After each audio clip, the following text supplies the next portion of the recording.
We're going to bring up artist and community elder Amoke Kubat, who works with Water Bar and Public Studio to present Yo Mama's Watering Hole, a space for serving local water to inform guests about the connections between water, care, community, and wellness in Minnesota, focusing on water issues facing low-income mothers and women of color. Don't worry, coffee and tea is still available in the back. We're going to welcome Amoke to the stage now to talk about her work. Thank you. Good morning. My name is Amoke Kubat, and for 10 years I have worked on a program. I didn't have a title for it. I don't call it a program. I call it the Gathering of Women, of Mothers. And I call it Yo Mama. And we talk about the art of mothering. It's a mother's institution for mothering mothers, passing down traditional cultural knowledge and well-being through our stories. What did your mama know? What did Nana? What did Big Mama? What did Iya? What did Aunt Bet? What did that crazy woman down the block? That old woman in the library? What did they teach us? What did they know?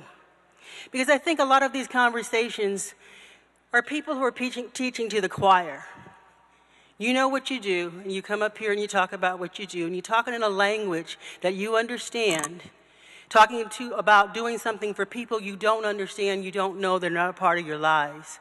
So as mothers, I've been telling you to come to the table, have mothers come to the table. Sure, there's women out here in the audience, and they have jobs in these industries, and they have the accolades and the education and the experiences, but I know these mothers are here at these tables and they're taking off the mothering hats. These women are not coming as mothers. They're coming as educators, and there's some of us are coming as an artist. I am an artist. I'm also a retired special ed teacher. I'm a grandmother. I'm a mother. Yo Mama have allowed women to gather together for support. And one of the things I learned is we're tired. We're tired of these conversations that kind of trickle down to us and people talk at us.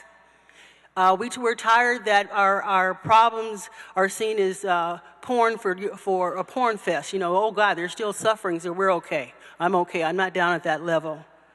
We're talking about how do we take the things that we do that keep us sane, the art building that we do, the art making that we do, that come out of traditional women's skills of making jam or taking a sweater apart and making a hat or mending something over and over and over again. Those things are not being passed down to our younger women. Those things are not passed down. We're not even having the time to do the mothering, and yet we still are tired. I'd like to say, bring mothers to the table, because we have PhDs. We have PH did it.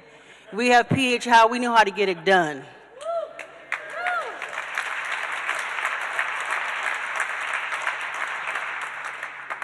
We want our labor to be valued, and we want our labor to be resourced. And we want you to bring these conversations to the schools where we have decent art programs, because it's the artist programs that helps us to continue to be critical thinkers, have imagination. We want you to come and talk about these wonderful ideas of water storms and solar panels that builds curiosity in our young children when they go, I want to do that. I want to go in that profession. I'd like to do that. I like digging in the mud. I like water. I like planting things, and I sure do like to eat. We want to have those in our schools and our community conversations again. We know that healthy women raise healthy families and communities. We know that we know a whole lot. And one of the things I've learned in the last few years of becoming an elder, retiring, that kind of stuff that you do, and you don't ever really retire when you're a black woman. I went to Minneapolis Public Housing, turned on my tap one day, and mud came out. I really panicked. I didn't have any kind of experience with mud coming out of a faucet, and no one was able to tell me what was going on. Turned out it was a water main that had broke, but I thought we were in Flint.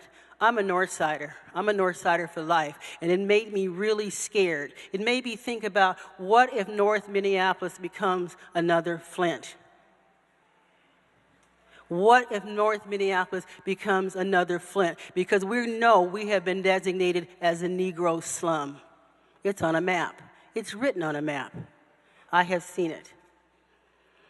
And I wonder about what is going to happen if we have another disaster. We had a tornado that went down North Minneapolis in 2011. I was actually standing on the porch talking to a friend whose weather radio was going to beep, beep, beep, beep, beep, beep, beep. I'm going, what is that? He said, I don't know, something's happening somewhere.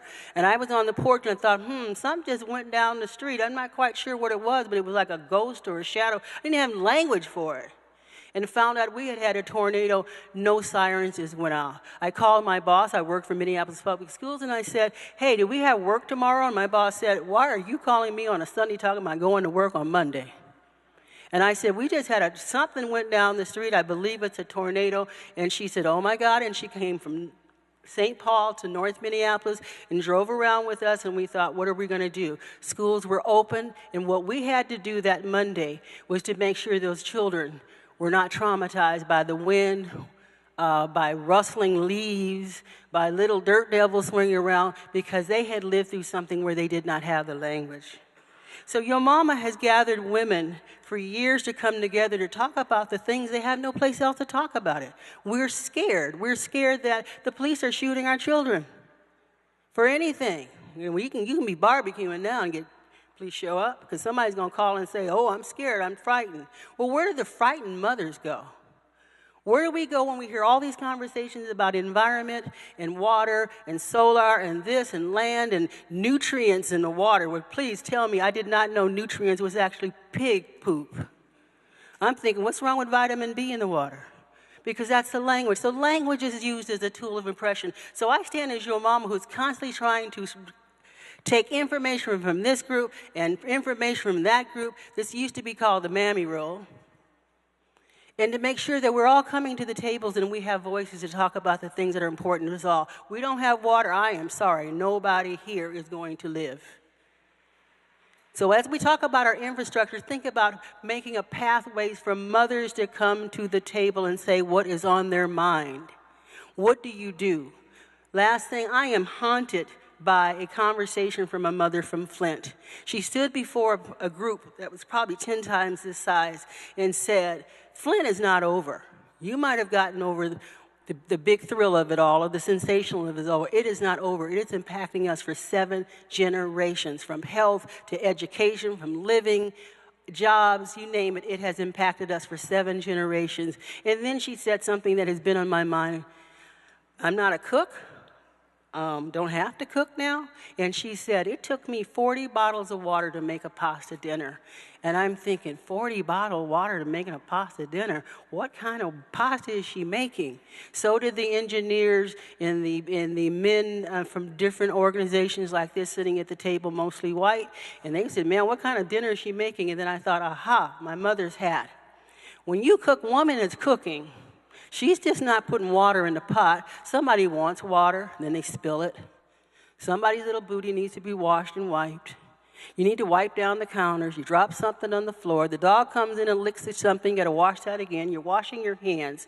That is your 40 bottles of water that goes into a dinner. And you're washing a couple of loads of clothes while you're at it. That's where the water goes when you're cooking a pasta dinner. So we have to really be careful about how broadly we think. But you don't have to do all the thinking. We got mothers who outthink everybody. We have to think and multitask from sun up to sundown, doing it for everybody all day long. So bring mothers to the table. Come visit me at the water bar that's going to be set up somewhere in about 15 minutes. Thank you very much.